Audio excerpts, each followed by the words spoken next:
నమస్తే, welcome to Prime debate. Andhra Pradesh రాజకీయాలు మరోసారి వేడెక్కాయి. ఈరోజు మాజీ ముఖ్యమంత్రి వైఎస్ జగన్మోహన్ రెడ్డి గారు నిర్వహించిన ప్రెస్ మీట్లో చాలా విషయాలు మాట్లాడారు. అసెంబ్లీలో మొత్తం తప్పులు లెక్కలు చూపించారని, అన్ని సెల్ఫ్ డబ్బాలే కనిపించాయని, వైసీపీ 5 ఏళ్ల కాలంలో చేసిన అప్పులు కూటమి సర్కారు 2 ఏళ్లలోనే చేసిందని, అలాగే బాబు పాలనలో పాలు తాగినా నీళ్లు తాగినా ప్రాణాలు పోతున్నాయని ఇంకా చాలా కీలక వ్యాఖ్యలు చేశారు. ముఖ్యంగా ఇన్ని జరుగుతున్నా అటు పవన్ కళ్యాణ్ గారు జాకీలు వేసి మరీ బాబును పొగుడుతున్నారని కూడా అన్నారు. ఇక ఇటువైపు కూటమి నేతలు చూస్తే అసెంబ్లీకి రావడం అసలు సభ గురించి మాట్లాడతారా, అభివృద్ధి చూసి వారవలేకే కుట్రలు చేస్తారని వారు చెప్తున్నారు. అసలు జగన్ విప్పిన చిట్టా సారాంశం ఏంటి, వైసీపీ అధినేత వ్యాఖ్యలకు మరి కూటమి ఏం చెప్తోంది? ఇదే అంశాలపై డిబేట్ కంటిన్యూ చేద్దాం. డిబేట్లో మనతో పాటు జాయిన్ అవుతున్నారు. అసలు జగన్ గారు ఏమన్నారో ఒక్కసారి బయట విన్నాక మనం డిబేట్లోకి వెళ్దాం. చంద్రబాబు నాయుడు గారేమో తన కొడుకును జాకీని పెట్టి ఎత్తాడు, తన కొడుకేమో చంద్రబాబు నాయుడుని జాకీలు పెట్టి ఎత్తుతాడు, వీళ్ళిద్దరిని పవన్ కళ్యాణ్ జాకీలు పెట్టి ఎత్తుతాడు. అసెంబ్లీ అంతా ఇదే పరనింద, ఆత్మస్తుతి, ఇది తప్ప ఏమైనా కనపడినాయా? మళ్ళీ అడుగుతా ఉన్నా, బడ్జెట్ ముగింపులో, బడ్జెట్ ముగిసింది కాబట్టి మళ్ళీ అడుగుతా ఉన్నా, అయ్యా మేము అడిగిన ప్రశ్నలకు సమాధానాలు ఏమైనాయి? బడ్జెట్ వీళ్ళు ప్రవేశపెట్టిన వెంటనే నేను ప్రెస్ మీట్ పెట్టి ఇలాగే సుదీర్ఘమైన ప్రజెంటేషన్ ఇచ్చి ఇలాగే ప్రశ్నలు అడిగాము, సమాధానాలు రాలా. 16 రోజుల అసెంబ్లీ సమావేశాలు కూడా గమనించిన ఎక్కడా కూడా చంద్రబాబు నాయుడు గారి దగ్గర నోట్లో నుంచి కానీ వాళ్ళ మంత్రుల దగ్గర నుంచి మనం అడిగిన ప్రశ్నలకు మాత్రం సమాధానాలు రాలా. చంద్రబాబు నాయుడు రైట్, మొత్తానికి 16 రోజులు అసెంబ్లీ సమస్య జరిగి చివరికి రిజల్ట్ చూస్తేస్తున్నాయే కనిపించింది, అన్ని సెల్ఫ్ డబ్బాలే కనిపించాయి. అసలు అడిగిన ప్రశ్నలకు ఒక్కదానికి కూడా సమాధానం చెప్పలేదు. ఎందుకు అసెంబ్లీ సమావేశాలు అంటే ఆయన ప్రశ్నిస్తున్నారు. వీటి మీద కంటిన్యూ చేద్దాం డిబేట్. ప్రస్తుతం మనతో జాయిన్ అవుతున్నారు మేడా విజయశేఖర రెడ్డి గారు, టీడీపీ రాష్ట్ర అధికార ప్రతినిధి మనకి స్టూడియోలో అందుబాటులోకి వచ్చారు. చిట్ట విజయభాస్కర్ రెడ్డి గారు, వైసీపీ మాజీ జిల్లా గ్రంథాలయ చైర్మన్ మనకి జూమ్లో అందుబాటులోకి వచ్చారు. మరి కాసేపట్లో బేతంచెర్ల శ్రీనివాస్ గారు, జనసేన నాయకులు, పివి కృష్ణారావు గారు, బీజేపీ నాయకులు మనకి జూమ్లో అందుబాటులోకి వస్తారు. నమస్తే ఇద్దరికి, వెల్కమ్ టు ది డిబేట్. నమస్తే సార్. ఎస్, మీకు విజయభాస్కర్ రెడ్డి గారికి అలాగే మిగతా ప్యానలిస్టులకు కూడా నమస్కారం. ఎస్, విజయశేఖర రెడ్డి గారు, సో విన్నారు మీరు కూడా. అంటే 5 ఏళ్లలో మేము ఎన్ని అప్పులు చేస్తామో కేవలం 2 ఏళ్లలో చాలా మొత్తం ప్రతి లెక్కలతో సహాయం చెప్పుకుంటూ వచ్చారు. సార్, నేను మొత్తం డీటెయిల్స్తో మీ దగ్గరికి వచ్చాను ఈరోజు. రకరకాల డిబేట్స్లో కూడా ఈ డీటెయిల్స్ మాట్లాడుతున్నాము. సార్, జగన్మోహన్ రెడ్డి గారు వారానికి 6 రోజులు బెంగళూరు ప్యాలెస్లో ఉంటారు. బెంగళూరు ప్యాలెస్లో అట్లాగే ఉండి ఆంధ్రప్రదేశ్కి రాకపోతే జనం ఏమన్నా నన్ను మర్చిపోతారేమో, ప్రజలు నన్ను గుర్తుపెట్టుకోరేమోనని ఒక బాధ, ఆవేదనతో అప్పుడప్పుడు ఆయన వారానికి ఒకసారి ఆంధ్రప్రదేశ్కి రావడం. అట్లాగే తన చుట్టూరు ఎవరైతే రాజకీయ మేధావులని ఆయన అనుకుంటున్నారో వాళ్ళు చెప్పిన స్క్రిప్టులను, వాళ్ళు చెప్పే మాటల్లో లేకపోతే వాళ్ళు ఇచ్చే స్క్రిప్టులను అక్కడ కూర్చొని చదువుకోవడం. మీరు గమనించండి సార్, ఆయన మాట్లాడే మాటల్లో కింద చూడకుండా ఒక్క వాక్యం అన్నా చెప్పగలుగుతున్నాడా? ఒక్క వాక్యం అన్నా స్క్రిప్ట్ చూడకుండా చెప్తే అప్పుడు ఆయన నిజంగానే ఎక్సీఎం, ఆయన నిజంగానే పెద్ద రాజకీయ నాయకుడు అంటా నేను. సార్, కేవలం ఆయన చుట్టూరు ఉన్న స్క్రిప్ట్ చూసి చదవడం, ఆయన చుట్టూరు ఉన్న ఎవరైతే రాయించారో ఆ స్క్రిప్ట్ చూసి చదవడం, అట్లాగే తనకు సెలెక్టెడ్ జర్నలిస్ట్ ఎవరైతే తనకు క్వశ్చన్స్ వేయకుండా ఉంటారో, తనల్ని ఎవరైతే ప్రశ్నించకుండా ఉంటారో అలాంటి జర్నలిస్టులను చుట్టూరు పెట్టుకొని మాట్లాడడం, ఇది ఆయన ఎప్పుడైనా డిబేట్లు చేసే పని. అలా కదా, ఇక్కడ ఒక్కటి సరే, ఇప్పుడు ఆయన ఏం మాట్లాడారనే కంటే మాటలు ప్రతిదీ లెక్కలతో సహా చెప్పారు. ఇప్పుడు కాగ్ రిపోర్టే చెప్పింది ఆదాయం తగ్గింది, అప్పులు పెరిగాయి ఏపీకి. కాగ్ రిపోర్ట్లో 81,082 కోట్లు అప్పులుంటే అసెంబ్లీలో 60,000 చెప్పారు. 20,000 కోట్లు వ్యత్యాసం అక్కడే వచ్చింది. అంటే ఇవి వాస్తవాలే కదా చెప్పారు. నేను అంటున్నా, కాగ్ రిపోర్ట్లు చాలా చెప్పాయండి. ఈ రోజు ఆయన అప్పుల మీద మాట్లాడుతున్నాడు. సార్, అప్పులు ప్రతి ఒక్కరికి తెలుసు, అప్పులు ఎంత ఉన్నాయి ఈ రాష్ట్రానికి, ఏమేం జరుగుతుంది, నేను కూడా లెక్కలతో వివరిస్తా. ఫస్ట్ ఆఫ్ ఆల్ సార్, ఆయన జాకీలు పెట్టి ఎత్తుతున్నారనేది ఒక మాట మాట్లాడారు. నేను అంటున్నా, చంద్రబాబు నాయుడు గారు ఈసారి 4వ సీఎం, 50 సంవత్సరాల రాజకీయ జీవితం. రెండవది, ఆయన సీఎంగా 14 సంవత్సరాలు పూర్తయింది. ఇట్లా ఒక మహానేత ఈరోజు ఆయన ఈ రాష్ట్రంలో కాదు, ఈ దేశంలో కాదు, ప్రపంచంలోనే అంటే ఒక గొప్ప రాజకీయ నాయకులు ఒకరు నారా చంద్రబాబు నాయుడు గారు. ఆయనకి జాకీలేసి ఎవరో ఎత్తాల్సిన అవసరం ఏముంది సార్? నారా చంద్రబాబు నాయుడు గారి పేరు తెలియని మనిషి ఎవరైనా ఉండారా ఈ రాష్ట్రంలో కానీ, ఈ దేశంలో కానీ? అంటే కొంత రాజకీయ పరిజ్ఞానం ఉన్న ఏ వ్యక్తి అయినా చంద్రబాబు నాయుడు గారు అంటే టకాన్ని కనుక్కుంటాడు. అట్లాగే ఇప్పుడు ఇక్కడ మన దేశంలో కాదు, ప్రపంచంలో మీరు ఎక్కడికి వెళ్ళినా సౌత్ ఇండియా గురించి మాట్లాడితే నారా చంద్రబాబు నాయుడు గారి పేరు లేకుండా రాజకీయమే లేదు. ప్రతి ఒక్కరికి తెలుసు, ఆయన గొప్ప వ్యక్తి, దార్శనికుడు. ఈ రోజు హిమాలయ పర్వతం అంతా ఎత్తుగా కీర్తి కలిగిన నాయకుడు. ప్రజల్లో ఇచ్చారు ఆయనకు. 2014లో ఆయన అనుభవం చూసే ఓట్లేశారు. 2024లో కూడా వీళ్ళు ఏదైతే ఫస్ట్ పట్టించారో 5 సంవత్సరాలు, దాని తర్వాత మనకు మంచి పరిపాలన కావాలని 2024లో ఆయన ఓటేశారు. ఇక ఆయన గురించి జాకిలు పెట్టి ఎవరైతే ఆ సంవత్సరం ఏంది. రెండోది నారా లోకేష్ గారు, ఆయన మండుతున్న అగ్ని కణం, అగ్ని శిఖ, ఏ రకంగా తన వాగ్దాడితో వాగ్బానాలతో ఏ రకంగా వైసీపీని మట్టి కనిపించారో, ఏ రకంగా అధపాతాలని తొక్కారో, ఏ రకంగా కట్టగట్టి వీరిని వీళ్ళ 151 మంది ఎమ్మెల్యేలను బంగాళాఖాతంలో విసిరేశారో ప్రజలు చూడలేదా? ఇంకా కొత్తగా ఆయన సరే కాదు ప్రతిపక్షం చెబుతున్నవన్నీ ఆరోపణలు లేని మీరు ప్రజలకు ఏం చెప్తారో చెప్పండి సార్. అప్పుల గురించి మాట్లాడదాం సార్. ఆయన ఏమన్నారు సార్? అప్పులు మొత్తం అంతా తెలుగుదేశం ప్రభుత్వం చేస్తుంది, కూటమి ప్రభుత్వం చేస్తుంది, నేను చేసింది 3 లక్షల నేను అంటున్నాను సార్. సార్ ఏపీకి 2014 జూన్ లో ఉన్న అప్పు 1,08,000 కోట్లు. దయచేసి ప్యానలిస్ట్ అందరూ కూడా రాసుకోవాలి. అట్లాగే తెలుగుదేశం ప్రభుత్వం ఆ రోజు అధికారంలోకి వచ్చింది 2014లో, 19లో దిగిపోయింది. ఆ రోజుకి అప్పు 2,57,000 కోట్లు. ఆ రోజుకు మనకున్న అప్పు 2,57,000 కోట్లు. అయితే 2019 నుంచి 24 మధ్యలో జగన్మోహన్ గారు చేసిన అప్పు మూడు భాగాలుగా చెప్తుంది. ఒకటి డైరెక్ట్ డెబిట్. ఈ 2,57,000 ఏదైతే అప్పు ఉందో అది 5,25,000 పోయింది సార్. 2,57,000 నుంచి 5,25,000 కోట్లకు అప్పు చేరింది. అయితే ఇది డైరెక్ట్ డెబిట్, అంటే నేరుగా బడ్జెటరీ సంబంధంగా తీసుకున్న అప్పు ఇది. అయితే పబ్లిక్ సెక్టార్ అండర్టేకింగ్స్ ద్వారా గవర్నమెంట్ గ్యారంటీ ఇచ్చి తెచ్చిన అప్పులు 1,58,000 కోట్లు. అట్లాగే గ్యారంటీలు ఇవ్వకుండా తెచ్చిన అప్పు 91,000 కోట్లు. దాంతో పాటు బిల్స్ ఏదైతే పెండింగ్ లో ఉన్నాయో బకాయిలు, కాంట్రాక్టర్లు కావచ్చు, లేదంటే వీళ్ళు జగన్ గోరుముద్దనో నాడు నేడనో వీళ్ళు గొప్పగా చెప్తారు కదా సార్, ఆ వాటికి సంబంధించి కాంట్రాక్టర్కి చెల్లించని బిల్లులు 1,30,000 కోట్లు. ఏది వీళ్ళు 2024 దిగిపోయినాడికి. ప్లస్ ఎంప్లాయీస్ కి అంటే ఉద్యోగస్తులకు సంబంధించిన బకాయిలు 22,000 కోట్లు. మొత్తం కలిపి 9,74,000 కోట్లు జగన్మోహన్ రెడ్డి గారు దిగిపోయే నాటికి ఈ రాష్ట్ర ప్రభుత్వానికి ఉన్న అప్పు. ఇది వాస్తవం. అంటే 2,57,000 కోట్ల నుంచి 9,74,000 కోట్లు అంటే ఎంత సార్? ఆల్మోస్ట్ 6,30,000 కోట్లు జగన్మోహన్ గారు అప్పు చేస్తే మీరు 3 లక్షలు అని ఎట్లా అబద్ధాలు చెప్తున్నారు? నెంబర్ 1. రెండోది సార్, రెవెన్యూ డెఫిసిట్ గురించి మాట్లాడతారు ఆయన. మేము రెవెన్యూ డెఫిసిట్ అద్భుతంగా మెయింటైన్ చేశాం, మీకేం చేత కావట్లేదు అంటారు. ఇప్పుడు మీరు చేసింది ఎంత? ఇప్పుడు ఆయన చెప్పినట్టుగా 3,20,000 సార్. మేము ఆ తర్వాత చెప్తా సార్. 2024 నుంచి ఈ రోజు యాజ్ ఆఫ్ టుడే మార్చి 2026కి డైరెక్ట్ డెబిట్ వచ్చి 6,35,000 కోట్లు సార్. అంటే 5,25,000 కోట్ల నుంచి 6,35,000 కోట్లకు డైరెక్ట్ డెబిట్ వచ్చింది. అంటే 1,10,000 కోట్లు కూటమి ప్రభుత్వం అప్పు చేసింది. ఏది బడ్జెటరీ అప్పు, ఇది బడ్జెట్ లో తెచ్చే అప్పు. అయితే ఆఫ్ బడ్జెట్ బారోయింగ్స్ కొన్ని ఉంటాయి, అవి 50,000 కోట్లు 55,000 కోట్ల దాకా మనం అప్పు తెచ్చాం. అంటే 1,65,000 నుంచి 70,000 కోట్లు మాత్రమే ఈ రోజు కూటమి ప్రభుత్వం అప్పు తెచ్చిన మాట వాస్తవం. దీంట్లో ఈ 1,70,000 కోట్లలో 1,00,000 కోట్లు కేవలం మీరు తెచ్చిన అప్పు ఏదైతే వడ్డీ ఉందో అసలు ఉందో అవే చెల్లించాం. కేవలం 70,000 కోట్ల రూపాయలు మాత్రమే మేము ఈ సంక్షేమ పథకాలు కావచ్చు, అభివృద్ధి కావచ్చు ఈ రోజు వినియోగిస్తున్నాం. అంటే ఈ అప్పులు ఎవరు ఎక్కువ చేసేటప్పుడు?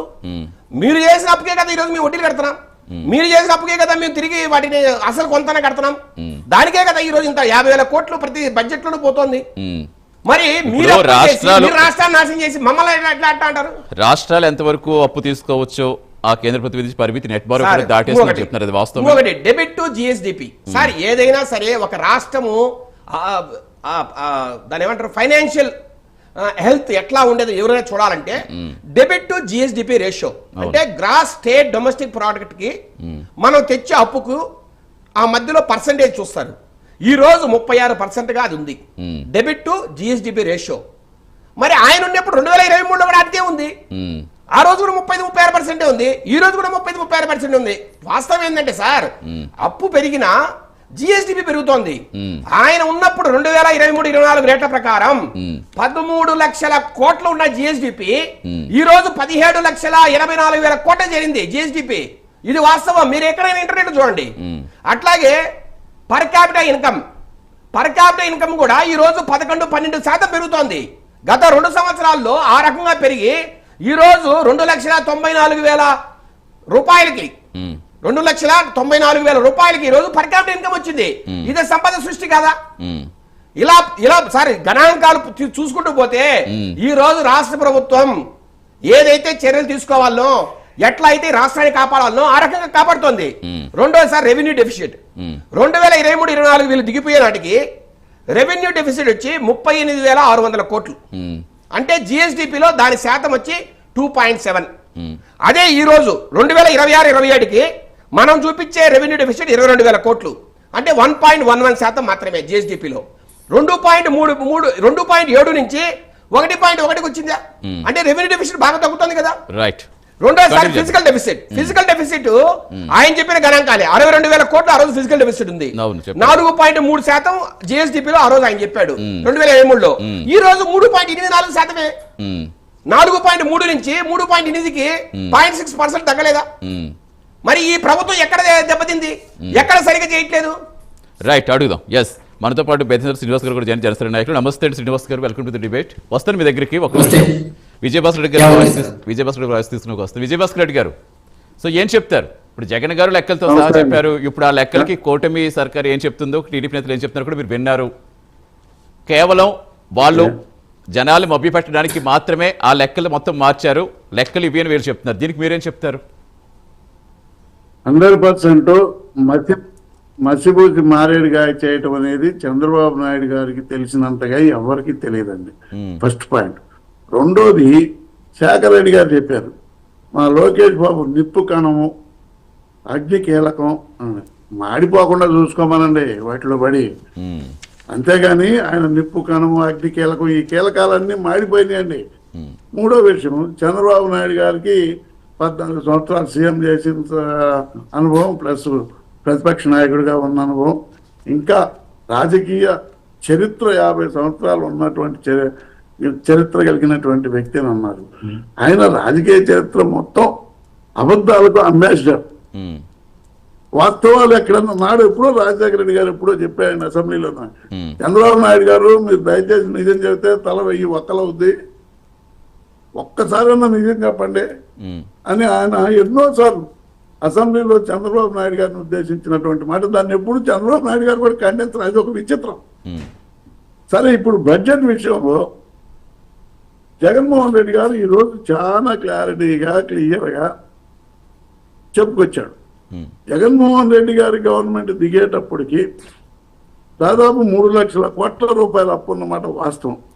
అసెంబ్లీ సాక్షిగా పయ్యావుల కేశవ్ గారు చెప్పారు, తెలుగుదేశం ఎమ్మెల్యేలు చెప్పారు. అంతకు ముందు అధికారంలోకి రాకముందు 10 లక్షల కోట్లు, 12 లక్షల కోట్లు, 15 లక్షల కోట్లు ఈ రకంగా ప్రచారం చేసుకున్నారు. మీరు లాభపడ్డారు తప్ప, అది కూడా అబద్ధాలే. అబద్ధాలు ప్రచారం చేసి తెచ్చుకున్నందుకు కూడా మేమేం బాధపడ్డాం. సరే, ప్రజలు మంచి తీర్పు ఇచ్చారు. ఏదో ఒక పార్టీని అధికారంలో తీసుకొచ్చారు. అధికారంలో తీసుకొచ్చిన తర్వాత అధికారం అనుభవించాలా? అనుభవించే నేపథ్యంలో మీరు ఇచ్చినటువంటి హామీలు ఎంతవరకు నెరవేర్చారు? బడ్జెట్లో ఏ రకమైనటువంటి బడ్జెట్ జగన్మోహన్ రెడ్డి గారు చెప్పారు, మాకు 2024లో దిగేటప్పటికి 38,000 కోట్లు రెవెన్యూ లోటు ఉంటే 2024-25కి 60,000 అయింది. 25-26 ఈ 10 నెలల కాలంలో 80,000 కోట్లు అయింది. ఎంత పర్సెంటేజ్ పెరిగిందండి ఆ లోటు? అదేవిధంగా ద్రవ్య లోటు అప్పులు కలిసి ఎంత పర్సెంట్ పెరిగిందండి? దాదాపు 50% పెరిగింది. ఆ 50% పెరిగిన దాంట్లో అది మరి చంద్రబాబు నాయుడు గారు అది మసిపూసి మారడిగా చేసి ఏదో లెక్కలు చెప్పడం అది అబద్ధం కాదా? అంటే మీరు అప్పుడు మీరు ఖర్చు పెట్టిన పథకాలకు సంబంధించిన డబ్బులు ఎక్కడెక్కడ లెక్కలు చూపలేదు, కేవలం అప్పు మాత్రమే చూపిస్తున్నారు. ఇప్పుడు మీరు తీసిన అప్పులకి వడ్డీలు కట్టడానికే మాకు ఇంత అవుతుందని చెప్తున్నారు. ఇప్పుడు మీరు 2,57,000 కోట్లు అప్పు చూపించారు కదండి. మేము కూడా జగన్మోహన్ రెడ్డి గారు కూడా అట్లా ఆయన చెప్పిన శేఖర్ రెడ్డి గారు చెప్పిన ప్రకారం జగన్మోహన్ రెడ్డి గారు కూడా వాటికి అప్పులు కట్టుకోవాలి కదా, వడ్డీలు కట్టుకోవాలి కదండి. అదే కాకుండా ఆ టైంలో జగన్మోహన్ రెడ్డి గారు ముఖ్యమంత్రిగా ఉన్న టైంలో 2 సంవత్సరాలు కోవిడ్ వచ్చి ఇబ్బంది పడింది. మనం అందరం చూస్తానే ఉన్నాం. యావత్ ఆంధ్ర రాష్ట్ర ప్రజలందరూ చూస్తానే ఉంటారు.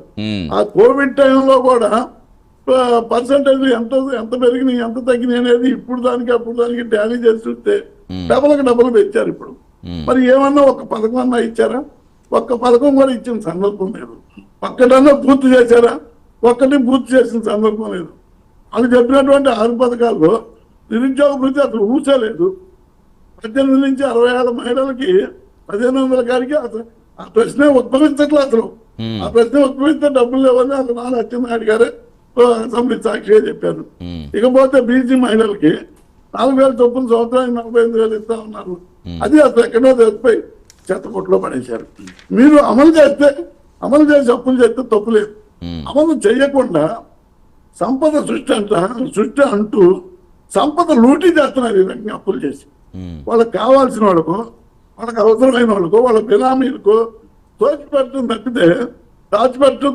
తప్పితే రెండో మార్గం అవ్వట్లేదు. అసలు ఇంత అప్పు నువ్వు ఒక్క పథకం అన్నా సక్రమంగా నెరవేర్చావా? పెన్షన్లు చూసాం, 68 లక్షలు 66 లక్షలు జగన్మోహన్ రెడ్డి గారు ఇస్తే మీరు దాంట్లో 6 లక్షలు 7 లక్షలు తగ్గించారు. రైతుల విషయంలో 6 లక్షలు 8 లక్షల మంది రైతులకు తగ్గించారు. మీరు ఏది సక్రమంగా పూర్తి చేశారు చెప్పండి. మాట్లాడదాం విజయభాస్కర్ గారు, ఒక్కొక్క అంశం గురించి మాట్లాడదాం. అంటే అప్పుడు పరిష్కారం కాని సమస్యలు చాలా మిగిలిపోయినాయి. వాటి పరిష్కారం దిశగా కాదు, అప్పుడు పరిష్కారం కాని సమస్యలు చాలా మిగిలిపోయాయి 5 ఏళ్ళు అధికారులు ఉన్నప్పుడు. వాటి పరిష్కారం దిశగా ఇప్పుడు ముందుకు వెళ్తున్నప్పుడు కొన్ని జరగడం కామన్. కానీ వీటిని ఆశ్రయంగా చేసుకుని మీరు దాన్ని ఎత్తినప్పుడు ఎంతవరకు కరెక్ట్ అనేది దానికి ఏం చెప్తారు? కరెక్టే సార్. ఏం అభివృద్ధి ఒక్కటి చెప్పమానండి. ఒక్కటి వాళ్ళు అభివృద్ధి చేసింది ఏంటో చెప్పమండి. నిన్న కాక మన చంద్రబాబు నాయుడు గారు అసెంబ్లీలో 6 లక్షల ఉద్యోగాలు ఇచ్చామన్నారు. 6 లక్షలు కదా, 1 లక్ష ఉద్యోగాలు చూపించినట్టు లిస్ట్ అనౌన్స్ చేయమనండి. ఎక్కడ అభివృద్ధి? అభివృద్ధి అంటే ఏందండి? కొత్తగా తీసుకొని అది పూర్తి చేస్తే దాన్ని అభివృద్ధి అంటారు. లేని విషయాన్ని రేపు మాట్లాడదాం, ఒక్కొక్క అంశం గురించి మాట్లాడదాం. మీరు లేవనెత్తిన ప్రశ్నలకే సమాధానాలు అడుగుతాను. ఒక నిమిషం శ్రీనివాస్ గారు, సో మీకేమనిపిస్తోంది? ఒక్కటని కాదు, ఇసుక, మట్టి, సిలికాన్, క్వార్జ్, లాటరైట్, గ్రానైట్, ఇలా ప్రతి దాంట్లోనే అక్రమాలు, ఆరోపణలు జరుగుతున్నాయి. మొత్తం అందరూ దోచేసుకుంటున్నారు. ఇన్ని జరుగుతున్నా అసెంబ్లీలో ప్రశ్నించాల్సింది పోయి జనసేన నేతలు జాకిలి పెట్టి లేపుతున్నారు. ఏంటి మీరు జాకిలి పెట్టి లేపుతున్నారా? విజయభాస్కర్ రెడ్డి గారు వస్తాను. శ్రీనివాస్ గారు వాయిస్ తీసుకున్నాక మళ్ళీ వస్తాను. రైట్. మొదటగా మన ప్రైమ్ మినిస్టర్ నమస్కారం. మరియు మన సోదరులు విజయశేఖర్ రెడ్డి గారికి మరియు భాస్కర్ రెడ్డి గారికి నమస్కారం తెలియజేస్తున్నాను. చెప్పండి. ఇక్కడ మొదటగా మనం ఆలోచించాల్సింది ఏంటంటే, మన జగన్ గారికి ఆంధ్రప్రదేశ్ గురించి ఆలోచించడానికి టైం దొరికినందుకు ఒక రకంగా సూపర్ అనుకోవచ్చు. ఆయన మన ఆంధ్రప్రదేశ్ ప్రజల కోసం ఆంధ్రప్రదేశ్ గురించి ఆలోచించాలంటే ఒక రకంగా అతనిలో కాస్త మంచి బుద్ధి వస్తుందేమో అనుకుంటున్నాను.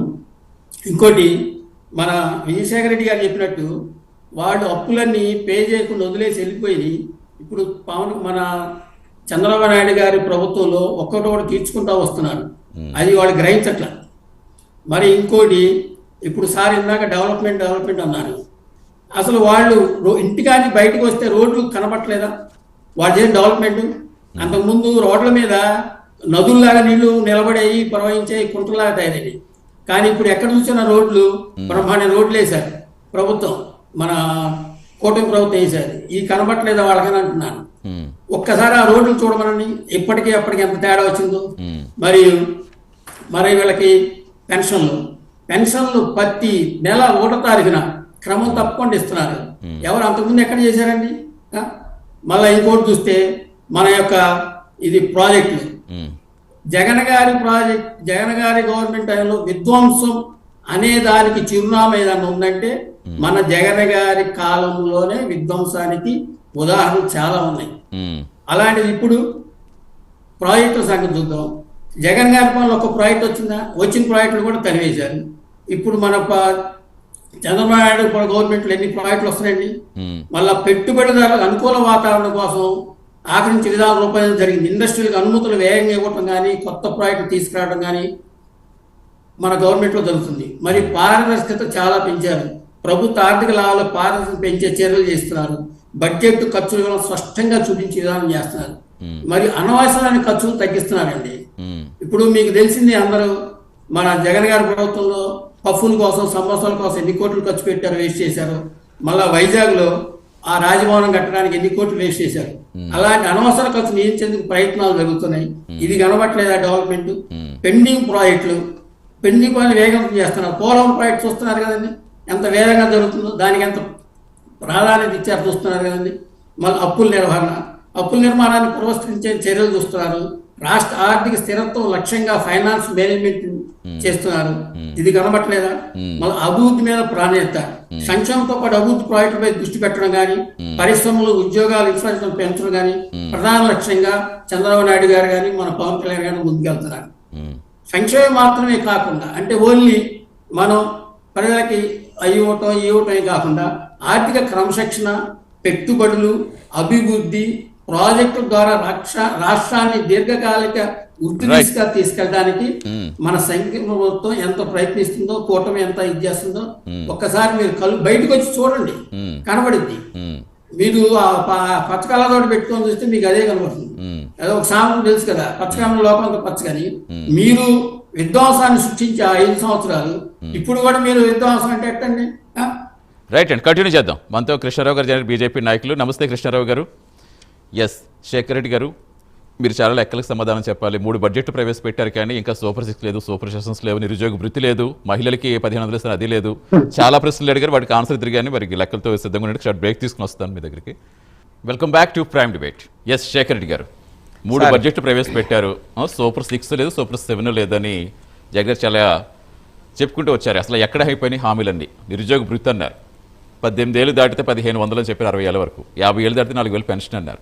రైతు భరోసాకి రైతులు మోసం చేస్తున్నారు. ఇంకా చాలా విషయాలు చెప్పారు. అసలు ఏంటి దాని గురించి ఒక్కదాని? సార్, నేను ఇప్పుడు మన పెన్షన్ స్కీమే చెప్తాను సార్.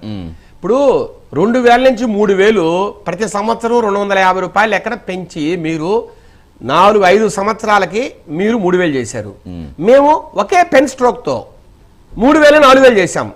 అట్లాగే జూన్లో మేము 4000 ఇస్తే దానికి ముందర 3 నెలల నుంచి అరియర్స్ కూడా కలుపుకొని 7000 రూపాయలు మొట్టమొదటి నెల ఇచ్చిన ప్రభుత్వం ఈ కుటుంబ ప్రభుత్వం సార్. మేము మాట ఎక్కడ తప్పలా. నేను ఇంకో మాట మాట్లాడుతున్నా. ఇప్పుడు వీళ్ళు 66 లక్షలు అప్పుడు పెన్షన్స్ ఉన్నాయి మేము ఇచ్చినప్పుడు, ఇప్పుడు 60 లక్షలకే చేరాయి అంటున్నారు.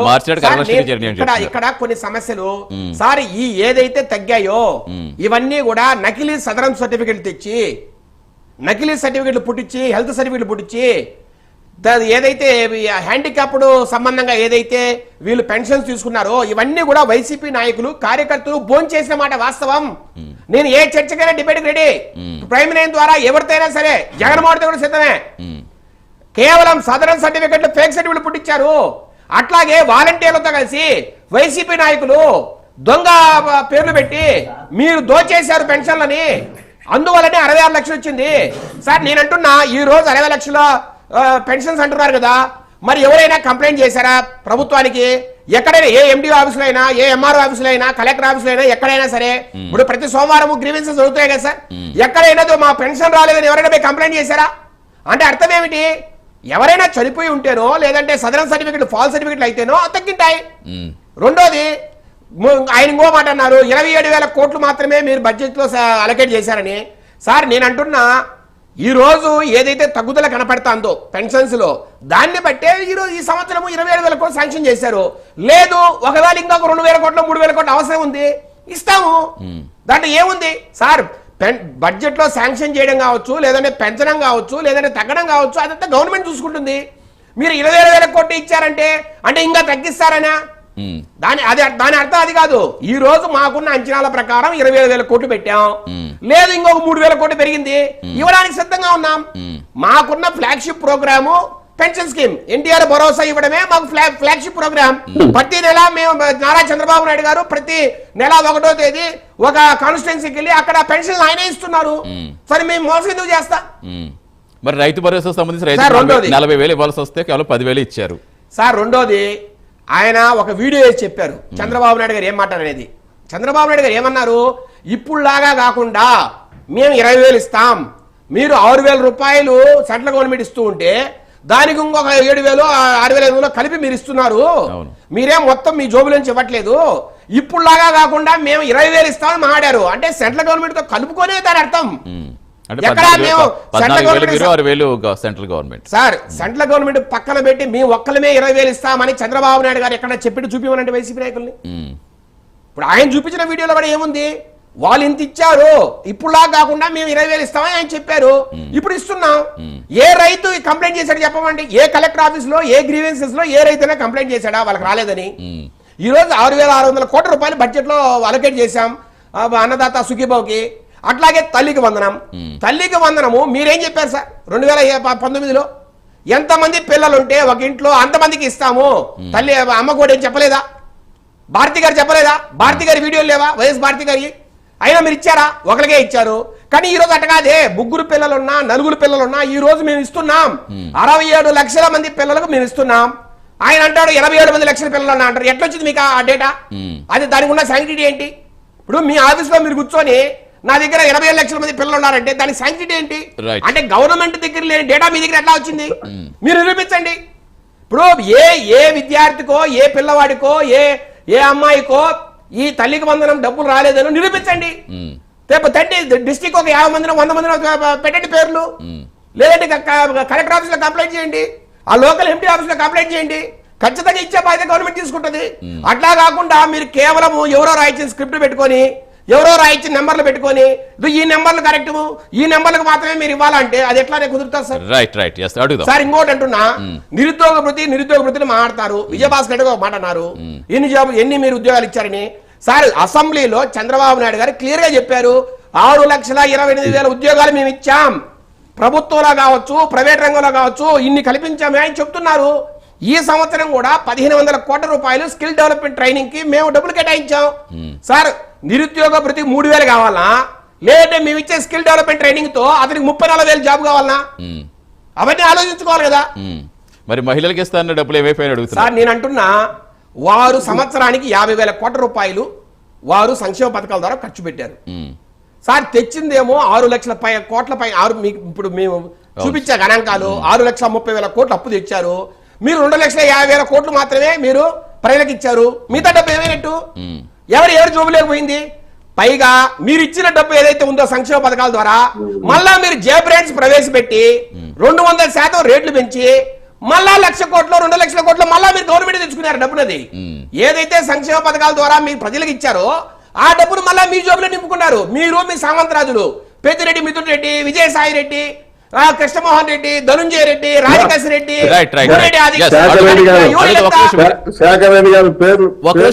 విజయభాస్కర్ రెడ్డి దగ్గరకు వస్తాను. ఒక్క నిమిషం వస్తాను. మీరు ఆన్సర్ తిరిగి ఒక కృష్ణారావు గారు వాయిస్ తీసుకుందాం. కృష్ణారావు గారు నమస్తే అండి. కరోనా టైంలో కూడా మేము సంక్షేమ పథకాలు ఆపలేదు. ఎవరు ఆర్థిక వ్యవస్థను సరిగ్గా నడిపారు, ఎవరు ఆర్థిక వ్యవస్థను డ్యామేజ్ చేసి ప్రజలు గమనించాలి అంటున్నారు. డబుల్ ఇంజిన్ సర్కార్ వస్తే రాష్ట్రం అభివృద్ధి చెందుతుందని బీజేపీతో జట్టు కలిసిన ఇంకా ఇక్కడ ఎటువంటి అభివృద్ధి కనిపించట్లేదని ప్రధానంగా వాళ్ళు చెప్తున్నారు. సో మీరేమి ఆన్సర్ ఇస్తారు? మీ వాయిస్ మ్యూట్లో చెక్ చేయండి కృష్ణారావు గారు.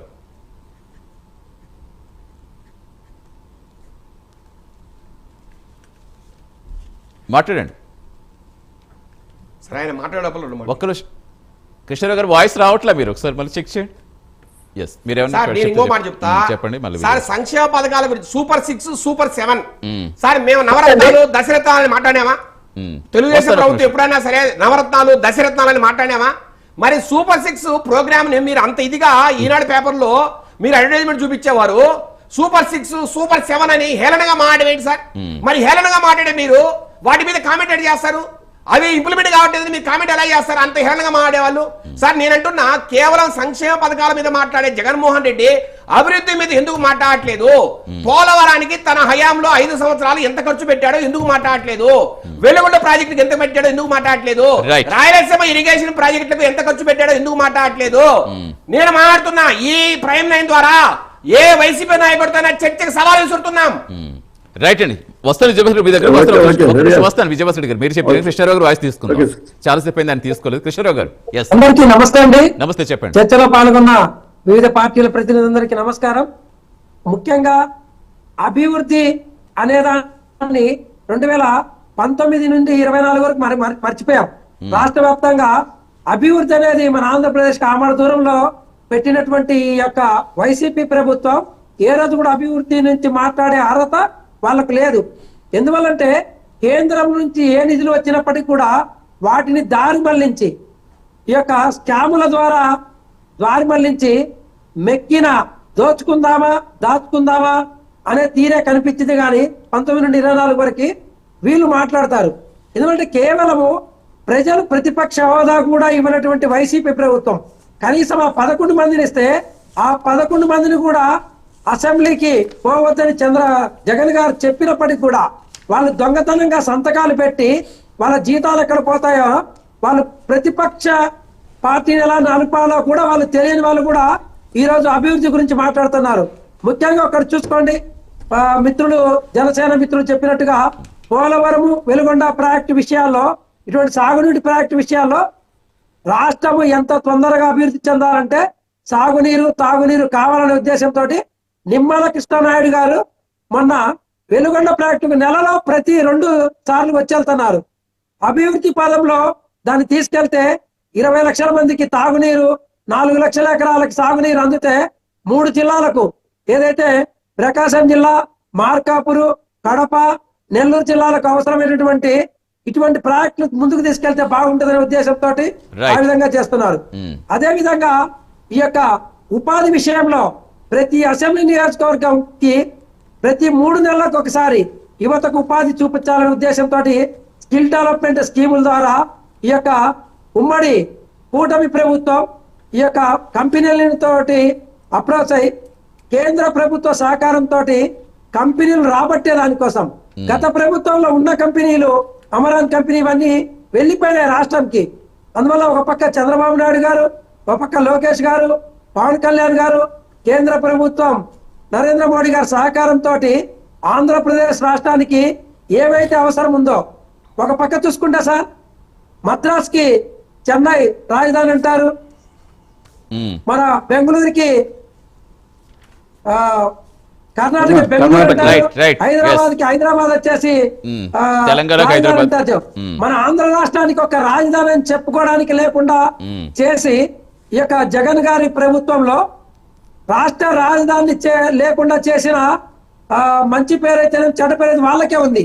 అందువల్ల వాళ్ళు లాస్ట్ కు అప్పుల్లో ముంచేసి గత 20 సంవత్సరాలు వెనక్కి నెట్టి ఈ యొక్క రాష్ట్రాన్ని ఇప్పుడు మాట్లాడుతున్నారు. వాళ్ళు రాష్ట్రాన్ని ముందుకు తీసుకెళ్లాలని తపనతోటి రాష్ట్ర ప్రభుత్వం అభివృద్ధి విషయంలో యువతకు ఉపాధి చూపించడంలో గతంలో మాట్లాడిన మన తెలుగుదేశం మిత్రులు, జనసేన మిత్రులందరూ చెప్పారు. ఏ ఒక్కరు కూడా సంక్షేమ పథకాలకు ఆఫీసుల చుట్టూ తిరగడం గాని, పింఛన్ల విషయంలో కూడా ఒకరోజు ముందే 1వ తారీఖు ఆదివారం వస్తుందంటే 30వ తారీఖే, ఒకవేళ 30వ తారీఖు పింఛన్లు కట్ చేస్తున్నారని చెప్తున్నారు వాళ్ళు. అందరికి కూడా పింఛన్లు కట్ చేస్తున్నారు, తగ్గించేస్తున్నారని చెప్తున్నారు. పింఛన్లు ఏవి కూడా తగ్గించిన దాఖలాలేలో మళ్ళీ కూడా అంటే తగ్గించడం అంటే పింఛన్ తగ్గించడం కాదు, సంఖ్య తగ్గించడం. వాళ్ళు 66 లక్షలు ఇస్తే మీరు 60 లక్షలకి ఇస్తున్నారట, 60 లక్షల మందికి ఇస్తున్నారు. ఏదైనా టెక్నికల్ గా ప్రాబ్లం ఉండి, ఒకవేళ పొలం ఎక్కువగా చూపించి, ఒకవేళ కరెంటు బిల్లు ఎక్కువగా చూపించి ఆ విధమైనటువంటి సమస్యలు ఉంటే తప్ప ఎటువంటి సమస్య లేదు సార్. రైట్ అండి, ఎస్ కంటిన్యూ చేద్దాం. ఎస్ విజయభాస్కర్ రెడ్డి గారు, అసలు అసెంబ్లీకే రాకుండా ప్రశ్నించకుండా అసెంబ్లీ అంతా తప్పు లెక్క అని ఎలా చెప్తారు? మొదటిది. రెండోది, అభివృద్ధి గురించి మాట్లాడతారు. సంక్షేమ పథకం మీరు ఇచ్చారు, ఇవ్వలేదని కాదు, మీరు ఇచ్చారు, బట్ నిధులన్నీ దారి మళ్లించారు. అభివృద్ధికి సంబంధించి మీరు చేయకుండా మళ్ళీ అభివృద్ధి గురించి ఎలా మాట్లాడతారు? ఇవన్నీ కూడా హేళనగా ఎలా మాట్లాడతారు? ఇవి ప్రధానంగా కూటమి నుంచి వస్తున్న ప్రశ్నలు. మీకు వీటికి ఆన్సర్ చేయడం తర్వాత మళ్ళీ వేరే చెప్తారు. కానీ ఓకే అసెంబ్లీలో మా వాళ్ళకు 11 మందేనండి బలం. మేమేం కాదంటలా, ప్రజలు నిర్ణయించారు. ప్రజల నిర్ణయం మేరకు మేము 11 మందిమే ఉన్నాం. అయితే మేము జగన్మోహన్ రెడ్డి గారు ఏంటంటే ప్రతిపక్ష హోదా ఇవ్వమని అడిగారు.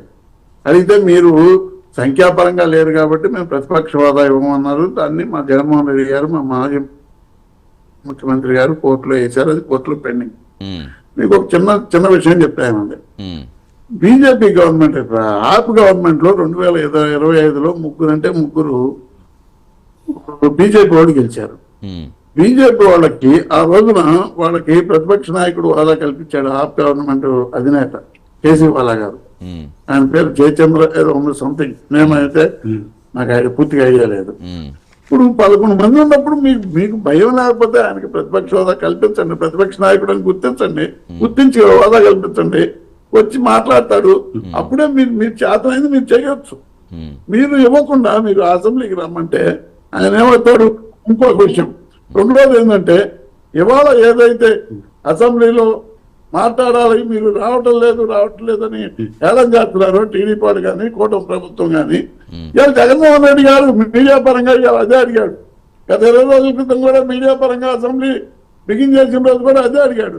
వీటన్నిటి ప్రశ్నలకు మీరు సమాధానం అసెంబ్లీలో ఏమన్నా చెప్పగలిగారా? ఈ 16 రోజుల అసెంబ్లీలో ఏ రోజైనా జగన్మోహన్ రెడ్డి గారు సంధించిన ప్రశ్నలకు ఏమన్నా చెప్పగలిగారా? అంటే ఇక్కడ కాదు విజయభాస్కర్ రెడ్డి గారు అసెంబ్లీలో చట్టపరంగా మాట్లాడిన దానికి బయట మాట్లాడిన దానికి తేడా రాదా? ఇప్పుడు మీరు బయట ఎన్నెన్న మాట్లాడుతూ ఆరోపణలు ప్రత్యారోపణలు చేసుకోవచ్చు, కానీ అసెంబ్లీలో జరిగితే అది చట్టపరంగా అది అక్కడ రిజిస్టర్ అవుతుంది కదా. మీరు అడిగిన ప్రశ్న కానీ వారు చెప్పే సమాధానం కానీ ఇప్పుడైనా ఇవ్వమనండి, అసెంబ్లీలోకి వచ్చి అదే ప్రశ్న మళ్ళా అడుగుతాం. ఖచ్చితంగా చెబుతున్నాం. ప్రజలు మమ్మల్ని ఆ స్థాయికి ఆశీర్వదించారు కాబట్టి మేము ప్రజా విలువలను గౌరవించి మేము ఉన్నాం. కానీ కూటమి ప్రభుత్వ అధినేతలు అసెంబ్లీ హోదా ఇవ్వడానికి ఎందుకు భయపడుతున్నారో మాకైతే అర్థం కావట్లేదు. అదేమంటే సంఖ్యాబలం లేదు. అది అలా కాదు, టెక్నికల్ ఇష్యూ. అది ఉన్నా లేకపోయినా ప్రజలే మీకు ఇచ్చారు. ఇప్పుడు మీరు ప్రతిపక్షం మీరు తప్పించి ఎవరున్నారు అక్కడ రాష్ట్రంలో? ప్రతిపక్షం అది మీరే కదా ఉన్నది. అదే మీరే ఉన్నారు. ప్రశ్నించడానికి మీకే ఎక్కువ బాధ్యత ఉంటుంది. అధికారం ఉండొచ్చు, కానీ వాళ్ళకి ప్రజల పక్షాన్ని ప్రశ్నించే బాధ్యత మీకే ఎక్కువ ఉంటుంది. మేము అందుకనే కదండి ప్రజల పక్షాన్ని పోరాడతాం. అదే బయట పోరాడేదానికంటే అసెంబ్లీ సమస్యలు ఎప్పుడు జరిగినా మనకి ఇదే టాపిక్ చాలా ప్రొలాంగ్ అయిపోతూ ఉంటుంది. ఎప్పుడు కూడా అసెంబ్లీ ఎప్పుడు సమస్య జరుగుతున్నా సరే ఎందుకు రారు అనేది మీరు ప్రతిపక్ష వాదన మీరు చెప్తారు, టెక్నికల్ ఇష్యూ వాళ్ళు చెప్తారు. లేదు అదే ప్రశ్న అసెంబ్లీలో అడగొచ్చు కదా అని మీరు అడుగుతున్నారు. అవును, అదే ప్రశ్న మా కౌన్సిల్లో అడుగుతున్నారు. ఏ రోజైనా సమాధానం చెప్పారండి? ఇంకా దుర్మార్గంగా ఏం చేశారో తెలుసా? కౌన్సిల్లో లడ్డు గురించి కానీ మిగతా విషయాల గురించి అడిగితే కానీ మనోహర్ గారు స్టేట్మెంట్ చదవటం మొదలు పెట్టాడు. అసలు రాజ్యాంగంలో స్టేట్మెంట్ అనే దానికి అసెంబ్లీలో కానివ్వండి కౌన్సిల్లో కానివ్వండి స్టేట్మెంట్ ఇచ్చేదానికి డిస్కషన్స్ జరగకుండా స్టేట్మెంట్ ఇవ్వచ్చా? అసలు అసెంబ్లీలో రూల్స్ ఉందా? అడిగిన ప్రశ్నకి సమాధానం చెప్పలేదు. స్టేట్మెంట్ ఏకంగా నేరుగా రావడం స్టేట్మెంట్ ఇచ్చాను. దానికి అందుకని స్పీకర్ కౌన్సిల్ చైర్మన్ గారు అబ్జెక్షన్ చెప్పాడు. ఎక్కడా లేదు, రూల్స్ లో లేదు, నువ్వు స్టేట్మెంట్ అట్టిస్తావని. డిస్కషన్స్ జరగకుండా స్టేట్మెంట్ అట్టిస్తావని. మీరు అడిగిన దానికేమో దాటేసి నెట్టుకుంటా పోతున్నారు. అడగలేని దానికేమో అసెంబ్లీకి వచ్చి అడగమంటున్నారు. ఎక్కడ ఒక తాట బలవండ కాదు అడిగారు. బలవండ కాదు దానికి సమాధానం మీరు ఎంతవరకు చెప్పలేదు కదా. చేయబోయారు. అసలు ఆ స్టేట్మెంట్ గురించి స్టేట్మెంట్ ఉన్న విలువ ఆయన స్పీకర్ కూడా చేశాడండి. శ్రీనివాస్ గారు శ్రీనివాస్ గారు విజయభాస్కర్ గారు అడిగిన ఆన్సర్ ఇస్తారా? సరే అసెంబ్లీకి రావట్లేదు అడగట్లేదు అని అంటున్నారు. మరి మండలికి వస్తున్నాం, మండలి అడుగుతున్నాం, అడిగిన దానికి ఏమో దాటేస్తున్నారు. అక్కడేమో మాట్లాడనివ్వట్లేదు, మేము అడిగిన దానికి సమాధానం చెప్పనివ్వట్లేదు. ఆయన స్పీకర్ గారు ఆయన స్పీకర్ చేసినటువంటి అనుభవం కూడా ఉంది. అదే మనోహర్ గారి గురించి మాట్లాడుతున్నారు. మనోహర్ గారు స్పీకర్ గారు చేసిన అనుభవం కూడా ఉంది. ఎక్కడ మాట్లాడిస్తున్నారని చెప్తున్నారు. స్టేట్మెంట్ ఇస్తారండి డిస్కషన్స్ లేకుండా. రైట్ ఒక నిమిషం శ్రీనివాస్ గారు. భాస్కర్ రెడ్డి గారు మీరు ఒక పక్కన మేము ప్రజలు ఇచ్చిన తీర్పుని శిరసావహిస్తాం అంటా ఉన్నారు. ప్రజలు ఏమని తీర్పు ఇచ్చారండి? మీరు ప్రతిపక్ష హోదా కూడా పనికిరారని చెప్పి 11 ఇచ్చారు. మళ్ళా మీరు వచ్చి నా ప్రతిపక్షాలు అడుగుతారేంది? ప్రజలు ఇచ్చిన తీర్పుని చెప్తున్నారు.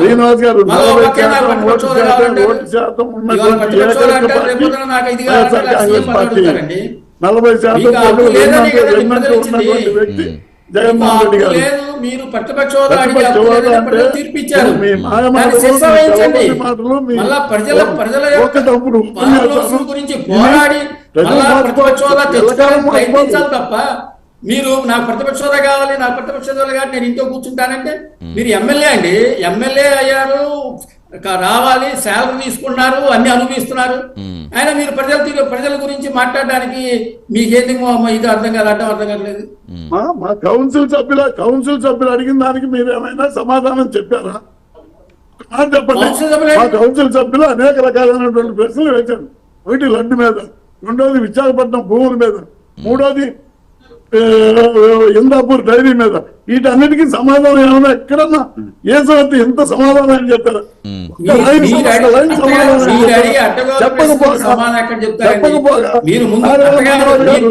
ఏకంగా స్టేట్మెంట్ ఇస్తానని స్టేట్మెంట్ ఇస్తా అంటాడు.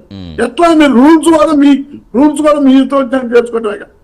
ఇంకా అట్లాంటప్పుడు అసెంబ్లీకి వచ్చేయండి, రాకపోతే మేము ప్రజల తరఫున ఈ రకంగా జగన్మోహన్ రెడ్డి గారు నిలదీసి అడుగుతున్నారు. దానికి సమాధానం చెప్పండి. మీరేదో రోడ్లు అన్నారు, సార్ శ్రీనివాస్ గారు ఆ. నేను మిమ్మల్ని సాధారణంగా ఆహ్వానిస్తాను, సత్రపల్లి రండి, ఇక్కడ రోడ్డు చూపిస్తాను, మీరు రెడ్డి గారు ఇది కరెక్ట్ కాదని చెప్పండి, నేను మీకు సారీ కొట్టి ఉంటాను. సార్ మీకు చిన్న ఉదాహరణ చెప్తా. సరే, కాదు, శ్రీనివాస్ గారు, సరే, కాదు, అది సమంజసంగా ఉంది. ఇంకా అలా కాదు, ఒకటి శ్రీనివాస్ గారు భయపడి అటు నర్సాపేట వెళ్ళి నర్సాపేట చిన్నపేట మీద తిరిగి వెళ్తున్నాం.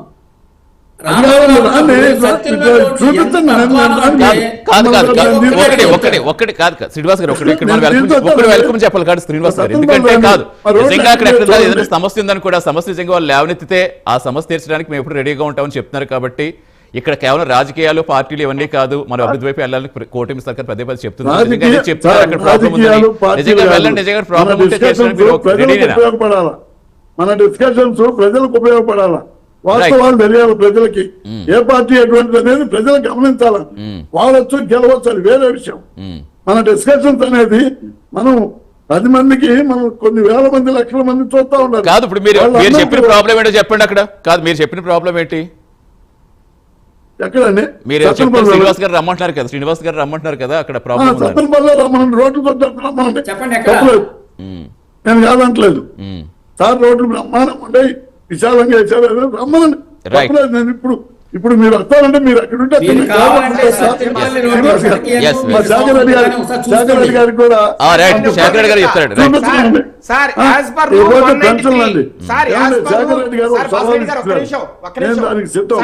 ప్రతి ఎండి రైట్ భాస్కర్ రెడ్డి గారు మీకే ఆన్సర్ ఇస్తారు. ఒక నిమిషం మీకే ఆన్సర్ ఇస్తా. Sir as per rule 193 of Lok Sabha A minister can make a statement in the beginning of short discussion. లఘు చర్చకు మొదట్లోనే సార్ నా దగ్గర డేటా ఉంది, నేను చదివే చెప్తున్నా, మీరు చూడండి, చదవండి. Minister can make a statement, can intervene and make a statement in the beginning of the start discussion. ఇంకా మీరు దాని గురించి మాట్లాడడం సార్ టెక్నికల్ గా మినిస్టర్ తప్పుంది మాట్లాడతారు. సార్ ఒక మాట, మీరు పెద్దోళ్ళు నా వయసు కన్నా చాలా పెద్ద వయసు మీది, నేను అంటున్నా చెప్పేదండి. నిన్న ఖర్గే గారు క్లియర్ గా రాజ్యసభలో చెప్పారు, short discussions are submitted by you, that is Kharge, there is no discussion, how it is possible అని ఖర్గే గారు క్లియర్ గా చెప్పారు. సార్ యాజ్ పర్ రూల్ లోక్సభలో 193 రూల్ ప్రకారం a minister can intervene and make a statement in the beginning of the short discussion. ఇది clear గా rule లో ఉంది సార్, నేనేం నా మాట చెప్పట్లేదు. ఆనం రామనాయుడు గారు ముందు మాట్లాడారు, తప్పేముంది సార్, 20 పేజీలు నివేదిక ఇచ్చారు. సార్ కల్తీ లడ్డు గురించి మాడకుండా మీరు కుందాపూర్ హెరిటేజ్ గురించి మాడడం న్యాయమా సార్? కల్తీ లడ్డులో సిట్టు దర్యాప్తులో ఏం జరిగింది అది మాట్లాడరు మీరు. అసలు సంబంధం లేని హెరిటేజ్ వెళ్ళేస్తారు, సంబంధం లేని కుందాపూర్ వెళ్ళేస్తారు, రేట్ల గురించి మాట్లాడతారు. సార్ ఆనం రామనాయుడు గారు, విజయభాస్కర్ రెడ్డి గారు, మీరు ఎంత పెద్ద మనిషో ఎంత వయసులో ఉన్నారో ఆనం రామనాయుడు గారు కూడా అంతే వయసు. ఆయన మీద గలాటకు పోవచ్చా సార్? ఆయన మీద గలాటకు పోవచ్చా సార్? మాధవరావు గారు, మీ ఎమ్మెల్సీ మాధవరావు గారు, తుమ్మాటి మాధవరావు గారు గలాటకు పోయారు సార్. ఆనం రామనాయుడు గారు సోము వీర్రాజు గారిని మాట్లాడించడానికి ఒప్పుకోలేదు సార్. ఎవరు గవర్నమెంట్ లారీలు వచ్చినాయో చెప్పానండి సార్, మీరు చూశారు కదా. ఇప్పుడు మేము కౌన్సిల్లో ఏం జరిగిందో మీరు చూశారు. శాఖర్ రెడ్డి గారు ఒకటే మాట చెప్తున్నా సార్, ఇప్పుడు చంద్రబాబు నాయుడు గారికి కులదైవం అంటున్నాడు. ఆయన ప్రతిపక్షంలో ఉన్నప్పుడు ఎప్పుడైనా ఒక రిపోర్ట్ ఇచ్చాడా? లేదు. లోకేష్ బాబు గారు ఎప్పుడైనా ఒక రిపోర్ట్ ఇచ్చారా? లేదు. పవన్ కళ్యాణ్ గారు నాకు అనేక మంది ప్రజలు చెబుతున్నారు అని ఆయన స్పష్టంగా చెప్పాడు. ఎప్పుడైనా రిపోర్ట్ ఇచ్చారా? ఆ గవర్నమెంట్ లో జరిగిందని మీరు ఎట్లా చెబుతారండి? మీరు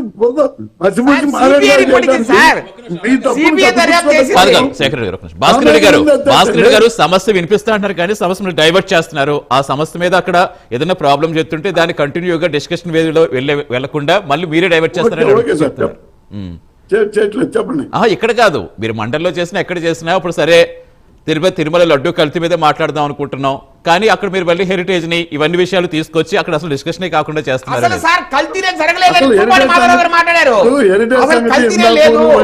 పక్కన పెట్టండి, నేను చెప్తున్నాను ఏ గవర్నమెంట్ లో అది టెస్ట్ కు పోయింది, అది ఒక్క సమాధానం చెప్పాలండి సార్. నేను అడుగుతున్నా ఏ గవర్నమెంట్ లో టెస్ట్ కు పోయింది సమాధానం చెప్పండి. ఒక్క క్షణం. 2020లో మీరు ఏ టెండర్ నిబంధనలు అయితే సడలించారో పర్చేజ్ కమిటీలు ఎవరెవరు ఉన్నారు సార్ ఆ రోజు? భూమన కరుణాకర్ రెడ్డి, చెవిరెడ్డి భాస్కర్ రెడ్డి, ఇంకా సో వాళ్ళు ఆ పర్చేజ్ పార్థ కమిటీలో సారథి గారు, నిబంధనలు పార్థ సారథి సడలించారు. గారు, సార్ వినండి సార్, వినండి సార్, ప్రభాకర్ రెడ్డి గారు, వినండి భార్య సార్, గారు, వినండి సార్, ఈయన మీరు అది గమనించారా? సార్ వినండి సార్. రైట్ కాదు మళ్ళీ కాదు మన ఈ రోజు జగన్ గారు ప్రెస్ మీట్ మీద అనుకున్నాం మొత్తం మళ్ళీ డైవర్ట్ అయిపోతుంది. సెక్రటరీ గారు నిబంధనలు సడలించింది. ఆ. ఆ నిబంధనల సడలింపు వల్ల వైష్ణవి డైరీ అట్లాగే ఏఆర్ డైరీ రంగంలోకి వచ్చాయి. సార్ 2024 జూన్ లో ఏఆర్ డైరీ 4 ట్యాంకర్లను కొండ మీద పంపించిన మాట వాస్తవం. ఆ ఏఆర్ డైరీ కొండ మీదకి రావడానికి కారణం ఎవరు సార్? మీరు కాదా? మీరు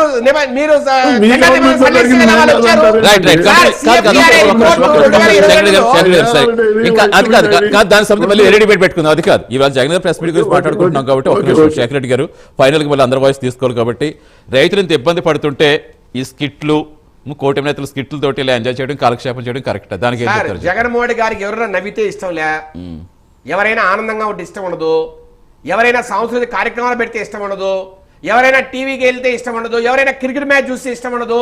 సార్ అన్ని మీరే చెప్పండి. జగన్మోహన్ గారు చెప్పవాలండి ఎవరెవరు ఏం చేయాలా, ఎమ్మెల్యేలు ఏం చేయాలా, ముఖ్యమంత్రి ఏం చేయాలా, డిప్యూటీ సీఎం ఏం చేయాలా మీరు రాసి పంపండి బెంగళూరు ప్యాలెస్ నుంచి, అవే చేస్తారు. సార్ ఎవడు నవ్వకూడదా, ఎవడు క్రికెట్ మ్యాచ్ చూడకూడదా, ఎవడు ఏదో ప్రోగ్రామ్ పోకూడదా, ఎవరు సార్? ఇప్పుడు అనాదిగా గత 50 సంవత్సరాల నుంచి అసెంబ్లీ నడుస్తోంది. అసెంబ్లీలో అంతా ఏదైతే సెషన్స్ ఉంటాయో అవన్నీ అయిపోయిన తర్వాత కొంత అందరూ కలిసి ఒక స్పిరిట్ ఒక టీమ్ స్పిరిట్ ఉండడానికని అందరూ కలిసి కొన్ని క్రీడలు ఆడతారు, అందరూ కలిసి సాంస్కృతిక కార్యక్రమాలు చేస్తారు. అది ఎప్పుడు ఉన్నింది. మీరు వైసీపీ గవర్నమెంట్ పెట్టలేదంటే దానికి కారణం మేము కాదు కదా. ఇప్పుడు ప్రజలు ఎన్నుకున్న ప్రభుత్వాలు ఇలాగే చేస్తున్నా 50 సంవత్సరాల నుంచి మేము ఇదే చేశాం. ఇప్పుడు వాళ్ళు ఏదైనా సార్ ఒక రాత్రి పూట ఒక 4-5 గంటల పాటు సాంస్కృతిక కార్యక్రమాలు జరిపితే అది కూడా మీకు కడుపు మంట అయితే ఇంక ఎలా సార్? మీరే చెప్పండి, పంపండి. శేఖర్ రెడ్డి గారు ఒక సమాధానం చెప్తానండి. చెప్పండి. సాంస్కృతిక కార్యక్రమాలు అనేది 50 ఏళ్ల చరిత్రలో ఇప్పుడే జరగటం. మీరు ఎప్పుడైనా ఉంటే రుజువు చేయండి ఒకటి. ఇక క్రీడా కార్యక్రమాలు అనేది గతంలో జరిగినాయి. ఎప్పుడు ప్రతిపక్షం అధికార పక్షం ఒకటయ్యి ఒకే బ్యాచ్ లో అటు నలుగురు ఇటు ప్రతిపక్షం వాళ్ళు నలుగురు అధికార పక్షం వాళ్ళు నలుగురు ఒక టీం లాగా ఇటు ఒక టీం లాగా సపరేట్ అయ్యి అప్పుడు ఏది మీరు అన్నటువంటి సమైక్యత కోసం ఆడుకున్నారు. అంతేగాని నేను ఈ చేత్తో ఒక బ్యాట్ పెడతాను ఈ చేత్తో ఒక బ్యాట్ పెడతానంటే 2 చేతులు మీరే. అలా కదండి విజయభాస్కర్ రెడ్డి గారు. ఇక్కడ ఒకటి సరే సాంస్కృతిక కార్యక్రమాలు మాట్లాడుతున్నారు కాబట్టి ఇప్పుడే జరుగుతున్నాయి అంటున్నారు. కొన్ని నిజంగా అది మంచి సాంప్రదాయమే కదండి. అది వాళ్ళు కావచ్చు లేకపోతే వీరు కావచ్చు. కాదంటే ఇప్పుడున్న ప్రెజర్ లో కావచ్చు, ఒత్తిడిలో కావచ్చు, ఏదైనా రావద్దన్నారు సార్ సాంస్కృతిక కార్యక్రమాలకి వైసీపీ వాళ్ళు రావద్దన్నారేమన్నా? అది రైట్ ఫైనల్ గా కృష్ణరావు గారు ఒక కోల్డ్ కంక్లూడ్ చేయండి. టైం అవుతుంది. ఆ స్క్రిప్టుల్లో కూడా కావాలని దోషుల పర్వం ఎదుటోళ్ళ మీద నిందలు వేయడం కాదు మీరు చేయొచ్చు కదా. అలా కాదు ఒక నిమిషం భాస్కర్ రెడ్డి గారు అంటే ఇక్కడ ఎక్కువలా మాట్లాడుకోవడం కాదు, కొంత తప్పేది కాదు. మీరు కూడా దానికి కౌంటర్ గా చేయొచ్చు కదా. ఏముంది ప్రజలకు కొంచెం అలా కాదు, నిందించలే కాదు అలాగా. సమకాలీన రాజకీయాల మీద కొన్ని సెటైర్ లేయడము అనేది సరదాగా నవ్వుకోవడానికి చేసే పనే గానీ సమకాలీన రాజకీయాల మీద ఫైనల్ గా కృష్ణరావు గారు కంక్లూజన్ ఫైనల్ గా కృష్ణరావు గారు సమయం అయిపోతుంది. వస్తారు భాస్కర్ ఫైనల్ వాయిస్ తీసుకుంటారు. అరవింద్ బాబు గారు కత్తి తీయటం అదేనా? రైట్ కృష్ణరావు గారు కత్తి తీయటం సరే కృష్ణరావు గారు శ్రీనివాస్ గారు కంక్లూడ్ చేస్తారా? టైం అవుతుంది, సమయం అవుతుంది. ఇప్పుడు వీళ్ళు ఏదైతే కల్తీ మద్యము కల్తీ ఈ మన ఏదైతే గంజాయి అంటున్నారో ఏ టైంలో ఎక్కువ జరిగింది? 2019-24 మధ్యలో ఈ వ్యాపారాలు మేము ఫ్యూచర్ లో మేము అధికారంలోకి వస్తే మేము చెయ్యము, మేము వాటిల్లో పాత్ర వహించమని ఈ యొక్క గెలిచిన 11 మంది వాళ్ళ రాష్ట్ర అధ్యక్షులు జగన్మోహన్ రెడ్డి గారితో ప్రమాణం చేపిస్తారా? ఆ వ్యాపారాలు మేము జోక్యం చేసుకోము అని ప్రవేశపెట్టిందే ఆ వ్యాపారాలు వాళ్ళు.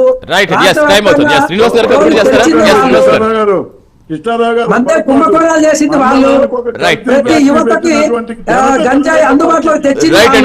ఆరోపణలు ప్రత్యారోపణలు కామనే కానీ రాజకీయాలు ఈ మాటలు యుద్ధాలని కామనే కానీ మొత్తం ప్రజా సమస్యలు అందరూ కూడా ఫోకస్ పెట్టాలని మనం కోరుకుందాం sir. Thank you so much Srinivas గారు, విజయశేఖర్ రెడ్డి గారు, కృష్ణారావు గారు, విజయభాస్కర్ రెడ్డి గారు. Thanks for joining in debate అండి. ఇది ఇవాళ prime debate. Keep watching Prime 9 news. నిజం ఇదే మాయిస్.